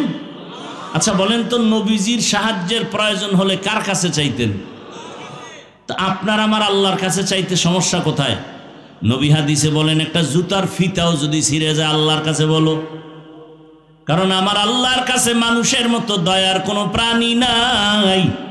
আল্লাহ সব সময় তাকায় থাকেন বান্দা কখন আল্লাহকে ডাকবে আর বলবে, ইয়া এলাহি তু মেরা মাবুদ হ্যায়, ইয়া এলাহি তু মেরা মাশুক হ্যায়, ইয়া এলাহি মুঝসে মুঝকো दूर कर, ताके देखो मुझ में तुझको एक नजूर। আল্লাহর নবী বলেন, ইজা সাআলতা ফাসআলিল্লাহ, যখন তুমি সুয়াল করবা আল্লাহর কাছে সুয়াল করো। ওয়া ইজা ইসতাআনতা ফাসতাইন বিল্লাহ, যখন সাহায্য চাইবা তুমি আল্লাহর কাছে চাও। আল্লাহর কাছে চাইতে দেরি, বান্দা পাইতে মোটেও দেরি হবে না। কিন্তু আমরা আল্লাহর কাছে অনেকে চাই, অনেকে বলে চাইও পাই না, এজন্য চাই না। আল্লাহ বলেন, চাওয়ারও সিস্টেম আছে। দুই জিনিসের মাধ্যমে আমার কাছে চাও। এক নম্বরে ধৈর্য, দুই নম্বরে হলো নামাজ। আমাদের ধৈর্যও নাই, নামাজও নেই। যেই নামাজ আমরা পড়ি ওই নামাজ কি নামাজ? নামাজও পড়ে মিথ্যাও বলি, নামাজ পড়ি সুদ খাই, নামাজ পড়ি ঘুষ খাই, নামাজ পড়ি জুলুম করি। এরকম নামাজ এ দেশে নাই।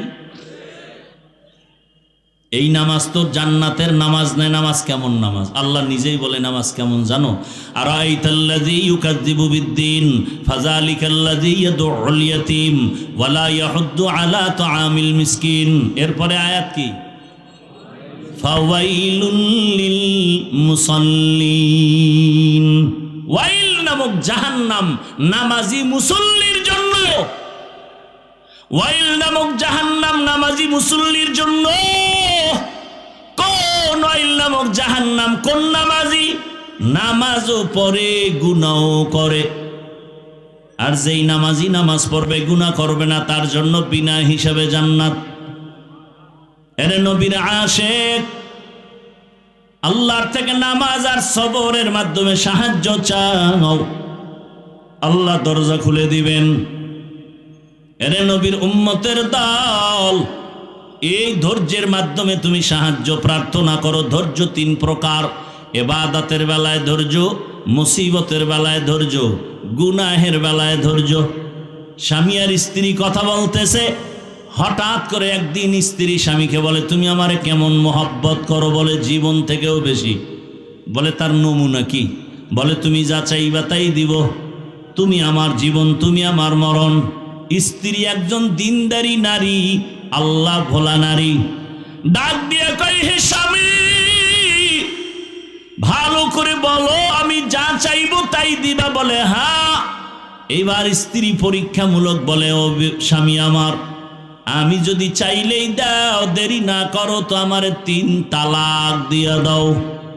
কয় তালাক? স্বামী খুশি? স্বামী বলে, এটা তো দেওয়ার জন্য বলি না। বলে ওয়াদা করছো, যা চাইবো তাই দিবা, দাও, তালাক দাও। দুইজনের ভেতরে মৃদু তর্ক শুরু হয়ে গেল। সমাধানের জন্য জামানার নবীর দরবারে রওনা। রাস্তার মাঝে যাইয়া হঠাৎ স্বামী বেচারা রাস্তায় পড়ে গিয়া পা ভেঙে গেছে। নুজহাতুল মাজালিসের মধ্যে ধৈর্যের বয়ানে ঘটনা আছে। ওই আল্লাহর বান্দা যখনই পা ভেঙে চিৎকার শুরু করে, আল্লাহ তুমি আমারে মুসিবত থেকে বাঁচাও। স্ত্রী হাতটা ধইরা বলে, নবীর দরবারে যাব না, বাড়ি লও। বাড়িতে যাইয়া স্ত্রী ডাক দিয়া কয়, স্বামী আমি যে তালাক চাইছিলাম সে কথা উড্ড করে নিলাম, তালাক লাগবে না। স্বামী বলে, বিবি চাইলা কেন, আবার চাওয়ার পরে ফিরাইয়া নিলা কেন? এবার বিবি ডাক দিয়া কয়, স্বামী আমার, তুমি কি রাসূলের হাদিস শুনো নাই? রহমতের নবী বলছেন, মাইয়ুরিদিল্লাহু বিহি খাইরান ইউসিব মিন। আল্লাহ যারে বেশি আদর করে, মোহাব্বত করে, তারে মুসিবতের পরীক্ষা নেয়। আমি আমার বাবার ঘর মায়া ছাড়িয়া তোমার সংসারে আসছি খেদমত করার জন্য। এত বছর তোমার সংসার করলাম, একটা দিন কোনো মুসিবত দেখলাম না, কোনো কান্না নাই, হা হুতাশ নাই। বুঝলাম যেখানে মুসিবত নাই ওখানে আল্লাহর রহমত নাই। এজন্য কইছি ঘরে থাকবো না, যেখানে রহমত নাই ওখানে আমিও নাই। কিন্তু আল্লাহর কুদরত, যখন তুমি রাস্তার মাঝে গিয়া পড়ে গিয়া পাটা ভেঙে ফেলেছ, তখন তোমার কান্না শুরু হয়েছে। মুসিবত এসে গেছে। মুসিবত যেখানে আছে রহমত সেখানে আছে, আমিও সেখানে আছি। এ কারণে তালাক চাইয়া আবার ফিরায় নিয়েছি। আর আমরা সামান্য একটু মুসিবতে পড়লে আল্লাহরে শুদ্ধা গালি দেয়, আছে না নাই? আল্লাহ হেদায়েতের দৌলত দান করেন। আল্লাহ বলেন আমি পরীক্ষার হলে পাঠাইছি, পরীক্ষা করিয়া তোমার ইমানটা তাজা করব, যাচাই করব। আল্লাহর কাছে সাহায্য চাওয়ার জন্য দুই জিনিস লাগবে, ধৈর্য আর নামাজ। আমাদের ধৈর্য নাই, নামাজও নাই, এ কারণে সাহায্য চাইও আমরা পাই না। যারা আল্লাহর কাছে চাওয়ার মতো চাইছেন আল্লাহ তাদেরকে দিয়েই দিছেন, কঠিনভাবে দিছেন। ভাইরা আমার, আল্লাহ পাক রব্বুল আলামিনের কাছে চাইছেন, আল্লাহ নগদ দিয়ে দিছেন, বাকিতেও দেন নাই। এ দুনিয়ায় আল্লাহর এক বড় দুশমন, নাম হলো ফিরআউন। জানেননি তার স্ত্রীর নাম কি? জোরে বলেন। ও আম্মা জানেরা, ও আমার কলিজার যুবক বাবারা, বৃদ্ধ বাবাজিরা, ভালো করে শুনে নাও। ও পর্দার আড়ালের মা, এ জমিনে বড় বেঈমান আল্লাহর নামের দুশমন এমন ফিরআউন। কোরআনে যেই ফেরাউনের এত নাম চলে আসছে, এই ফেরাউনের স্ত্রী আসিয়া এত বড় বেঈমানের ঘরে সংসার করতে গিয়া আল্লাহ তাআলা আসিয়ার এমন ভাবে কবুল করে ফেললেন। আসিয়ার ব্যাপারে রহমতের নবী বলেন, কিয়ামতের দিন জান্নাতে আসিয়ার সাথে আমি মুহাম্মদের বিবাহ হবে। আরো আস্তে করে বলেন। কেমন নারী! ও পর্দার আড়ালের মা বোনেরা, ও আম্মা জানেরা, আপনাদের মতো কত মা এই এলাকায় এখনো আছে, বেপর্দায় চলে না, নামাজ ছাড়ে না, মোবাইলে সময় নষ্ট করে না, স্বামীর মাল খেয়ানত করে না। আম্মা জানেরা, আপনারা কি পারবেন না একজন ভালো নারী হবেন? ও যুবক বাবারা, আমি তোমাদেরকে যতই বয়ান করি, আমি কিন্তু এ কথা বলি না আমার মতো টুপিওয়ালা বড় হুজুর হয়ে তসবিহ হাতে নাও, স্কুল বন্ধ করে মাদ্রাসায় যাও, আমি এ কথা কিন্তু বলি নাই। আমি অন্তর থেকে বলি, আমার দেশে মাওলানা মুফতি মুহাদ্দিসের অভাব নাই, আমার দেশে আদর্শ ডাক্তারের দরকার, আমার দেশে আদর্শ ইঞ্জিনিয়ারের দরকার, আদর্শবান ডিসি এসপি ওসির দরকার। আজ আমার দেশের প্রত্যেকটা থানা জেলার ওসি ডিসি এসপি যদি 5 বেলার নামাজি হতো, কোরআনের বয়ান চলতো, কোনো সুদখোরের থেকে অনুমতি নেওয়ার প্রয়োজন হতো না। অতএব তুমি ডাক্তার হও, দোয়া করি, ইঞ্জিনিয়ার হও, প্রফেসর হও, কিন্তু আল্লাহর মোহাব্বত নিয়ে নবীর আদর্শের মালা গলায় লাগাও। তোমার মতো যুবক তোমাদের চোখের সামনে কি নাই? স্কুলে পড়ে, কলেজে পড়ে, নামাজও পড়ে নাই? বলো তুমি কেন পারবা না রে বাবা? তোমার মতো কত যুবক র্যাব, আর্মি, পুলিশ, বিডিআর এর চাকরি করে, নামাজ ছাড়ে না। তোমার বিবেকটাকে জিজ্ঞাসা করো, তুমি কেন পারবা না? তোমার মতো যুবক তাকায় দেখো, আজকে রাস্তায় গাড়ি চালায়, নামাজ পড়ে, তুমি বিবেকটাকে জিজ্ঞাসা করো, তুমি কেন পারবা না? তোমার মতো জেনারেল লাইনের সন্তান কৃষি কাজ করে, নামাজ পড়ে, নদীর মধ্যে মাছ ধরে, নামাজ পড়ে, ব্যবসা করে, নামাজ পড়ে, ডাক্তার, প্রফেসর, ইঞ্জিনিয়ার, নামাজি অভাব নাই। ও আল্লাহর বান্দারা, একটু চিন্তা করো, কয়দিন আর আশা পূরণে গুনার পথে দৌড়াবা? মনের শখ মিটাইয়া, মনের আশা পূরণে কত গুনাহ করেছো। মনে চাইছে পার্কে যাবা, দৌড়ায় গেছো। মনে চাইছে সারা রাত মোবাইল চালাবা, চালাইছো। মনে চাইছে নামাজ পড়বা না, পড়ো নাই। মনে চাইছে তুমি দাড়ি রাখবা না, রাখো নাই।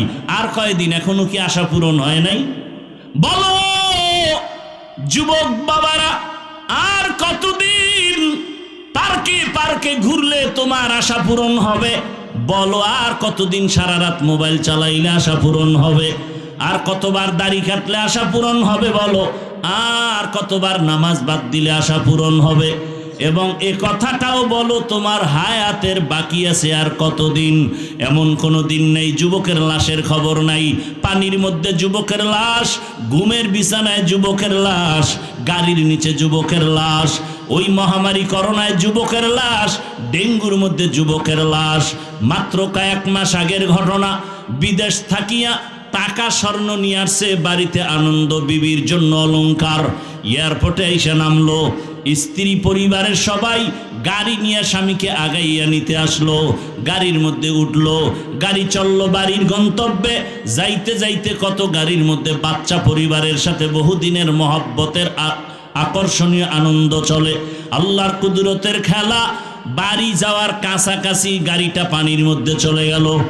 কয়েকদিন আগের ঘটনা দেখছো রে বাবা। ওই যুবক চোখের পানি ছেড়ে মিডিয়ার সামনে কান্না করে।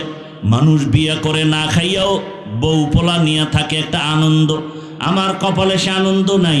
টাকা কামাই করার জন্য বিদেশে গেলাম, আজ আমি টাকা আর অলংকার নিয়ে আসলাম, কিন্তু আমার কপাল কেন এত খারাপ? নিজের হাতে আমার বাচ্চাটা মরে গেল চোখের সামনে, স্ত্রীকেও হারাইলাম। এখন আমি কোন ঘরে যাব? আমার ঘর এখন আনন্দ দেওয়ার কেউ নাই, বাতি জানানোর কেউ নাই। ও আমার যুবক বাবারা, সিঙ্গাপুরে যাবে, হয় না ভিসা হঠাৎ করে হয়ে গেল, টিকিটও কেটে ফেললো, আর 5টা দিন পরেই সে সিঙ্গাপুর চলে যাবে। অল্প বয়সের যুবক। 2 দিন আগে এক বন্ধু সকাল 8টায় টেলিফোন করে কয় চল আমরা একটু নাস্তা করতে যাই।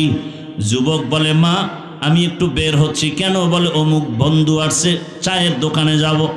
ওই মরণাস্ত্রর নাম কি? বাইকটা নিয়ে বের হইয়া বন্ধুরে পেছনে নিয়ে চায়ের দোকানে যখন চালানো শুরু করলো, এমনভাবে আঁকা বাঁকা টান দিছে, দেওয়ালের সাথে বাড়ি লেগে জাগায় বন্ধু পরে মাথায় আঘাত, জাগাত নাই। সিঙ্গাপুর মাওলায় নেয় নাই, একেবারে বাড়ির থেকে আসল বাড়ি পর্যন্ত আল্লাহ টান দিয়া নিয়ে গেল। ও যুবক বাবা, ইদানিং কালে যত লাশের খবর, যুবকের লাশ। মনটাকে একটা কথাই বুঝাও যে আমার মতো যুবক জেনারেল লাইনে থাইকাও যদি স্কুল কলেজে পড়ে নামাজ পড়ে আমি কেন পারি না? চাকরি করে, ব্যবসা করে, কৃষি কাজ করে, শ্রমিকের কাজ করে, আমি কেন পারি না? এখনো সময় আছে, তওবা করো। ও পর্দার আড়ালের মা, ওই ফেরাউনের স্ত্রী আল্লাহকে এতবার রাজি করে ফেললেন যে নবী নিজে বলে গেছেন আসিয়ার সাথে আমার বিবাহ হবে জান্নাতের ভেতরে। আসিয়া ফেরাউন একদিন দেখে আসিয়ার জবান থেকে আমার আল্লাহর নাম বের হয়ে গেছে। ফেরাউন কয় এই আসিয়া কার নামটা নিলা? বলে আমার রব। ফেরাউন বলে মিশরের রব তো আমি, তুমি আবার কারে রব বলো? বলে তোমারে যিনি বানাইছেন তিনি আমার রব। ফেরাউন বলে সর্বনাশ, তুমি আমাকে রব মানো না? বলে না, মানি না। এবার বুঝানো শুরু করলো, একবারের জন্য হলেও তুমি আমাকে রব বলো, আস্তে আওয়াজ দিয়া বলো। আসিয়া কয় ঈমান আমার আল্লাহর জন্য এনেছি, মরিয়া গেলে যাব। আমার আল্লাহ তো এমন দুর্বল না যে তোমাকে আসতে বললে শুনবেন না। আমার আল্লাহকে আর ফাঁকি দেওয়া যাবে না। ফেরাউন সোজাভাবে যখন পারে নাই, এবার বাঁকা হইয়া খানা বন্ধ, ঘুমের বিছানাও নাই, কষ্ট দিতে দিতেও ফেরে না। এক পর্যায়ে ফেরাউন সিদ্ধান্ত নিল আসিয়াকে শুলিবিদ্ধ করে ফাঁসির মঞ্চে মেরে ফেলা হবে। ঘোষণা হয়ে গেল আসিয়ার ফাঁসি হবে অমুক দিন। মিশরের ময়দানে হাজারো লাখো মানুষের সমাগম হয়ে গেল। আসিয়াকে হাতে পায়ে রশি লাগাইয়া ফাঁসির মঞ্চে যখন নেওয়া হয়, আসিয়ার চোখে পানি, কান্নার আওয়াজ। হঠাৎ করে তাকাইয়া দেখে জামানার নবী মূসা ওই পথ দিয়া হেঁটে যায়। মূসা নবী তাকাইয়া দেখে আসিয়াকে ফাঁসির মঞ্চে নেয়। আসিয়া ডাক দিয়া কয় নবী আপনি জানেননি আমি আসিয়ার হালাত কি? বলে জানি। বলে আপনি শুনছেন এই ফেরাউন আমাকে এখন শুলিবিদ্ধ করে মেরে ফেলবে? আসিয়া কান্না করে। মূসা নবী বলে হ্যাঁ শুনছি। নবী আপনি আমার জন্য দোয়া করবেন। আসিয়া কিন্তু এই মূসা নবীকে শিশুবেলা লালন করার কারণে মাওলার কাছে দামি হয়ে গেছে, এজন্য হেদায়েতের দরজাও খুলে গেছে।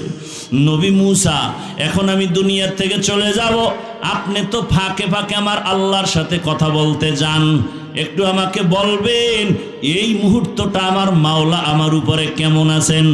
মুসা নবী কয়, রে আসিয়া, আমার আল্লাহ তোমার উপরে এখন খুশি। কোরআনের আয়াত। আসিয়া এবার এই কথা শুই না চোখের পানি সারিয়া আসমানের দিকে একটা তাকায়া মোনাজাত দিছে, ক্বালাত রব্বি ইবনিলি ইনদাকা বাইতান ফিল জান্নাহ। আসিয়া ডাক দিয়া কয়, রে মালিক, এত বড় ক্ষমতাওয়ালা ফেরাউনের ঘরে থাইকা আমারে থাকার জায়গা দেয় নাই, খানাও দেয় নাই রে আল্লাহ, শুধু তোমার মোহাব্বতের কারণে বিদায় বেলা তোমার কাছে একটা দাবি,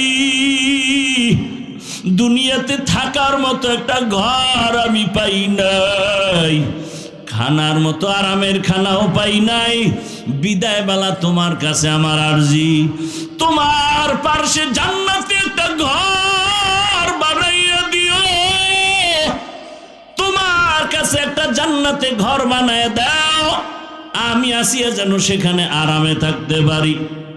কান্না করে আসিয়া এবার ফাঁসির মঞ্চে যাবে, আবার আকাশে তাকাইছে, আসিয়ার সাথে সাথে কান্না বন্ধ, হাসি দেওয়া শুরু করলো। ফেরাউন বলে, এখন তোমার ফাঁসি হবে, তুমি এখন কান্না বন্ধ করে কেন হাসো? আসিয়া ডাক দিয়া কয়, ফেরাউন তুমি দেখো না, আমি আল্লাহর কাছে এখন চাইছি জান্নাতে একটা ঘর, আমার আল্লাহ অন্তর চক্ষু খুলে দিয়েছেন, জান্নাতের ঘর এখন আমি নিজের চোখে তাকায় দেখতেছি। লক্ষ লক্ষ ফেরেশতারা আমাকে স্বাগতম দিয়া জান্নাতে নেওয়ার জন্য তারা অপেক্ষা আছে, আমি দেখতেছি, তাড়াতাড়ি আমাকে বিদায় দাও, আমি আমার মালিকের মোলাকাতে চলে যাব। ও পর্দার আড়ালের মা বোনেরা, আপনার স্বামী তো ফেরাউনের মতো খারাপ না, আপনার স্বামী আপনি নামাজ পড়লে অনেক খুশি থাকে, দোয়া করে, অতএব আমি বলবো মা বোনেরা এখনো সময় আছে, তওবা করেন, আল্লাহর কাছে মনে মনে বলেন, আর নামাজ ছাড়বেন না, বেপরদায় চলবেন না, স্বামীর মাল খেয়ানত করবেন না, নবীর সুন্নাত অনুযায়ী চলবেন, সন্তানটাকে আদর্শওয়ালা বানাবেন। ও যুবক বাবারা, আল্লাহর কাছে মনে মনে তওবা করো, জীবনে তো গুনাহ কম করো নাই, আজকে থেকে তওবা করো, আল্লাহকে বলো, হে আল্লাহ আর গুনাহ করব না, নামাজ ছাড়বো না, দাড়ি কাটবো না, বেপরদায় চলবো না, মা বাবার দোয়া নিয়া, শিক্ষকের দোয়া নিয়া, ওলামায়ে কেরামের পরামর্শ নিয়ে নবীর আদর্শে চলবো। তওবা করার মতো যদি করতেই পারো, আল্লাহ পাক তওবার দরজা দিয়ে গুনাহ মাফ করে দিবেন। আল্লাহর কাছে মনে মনে খাঁটিভাবে যদি তওবা করো, আল্লাহকে বলো, হে মালিক আমাদের তওবা কবুল করে নেন, তওবার উপরে মজবুত হইয়া চলার তৌফিক দান করেন, আমিন। আলহামদুলিল্লাহি রাব্বিল আলামিন, ওয়াসসালাতু ওয়াসসালামু আলা সাইয়্যিদিল আমবিয়াই ওয়াল মুরসালিন ওয়া আলা আলিহি ওয়া আসহাবিহি আজমাইন। ইয়া আরহামার রাহিমিন, ইয়া আরহামার রাহিমিন, ইয়া আরহামার রাহিমিন।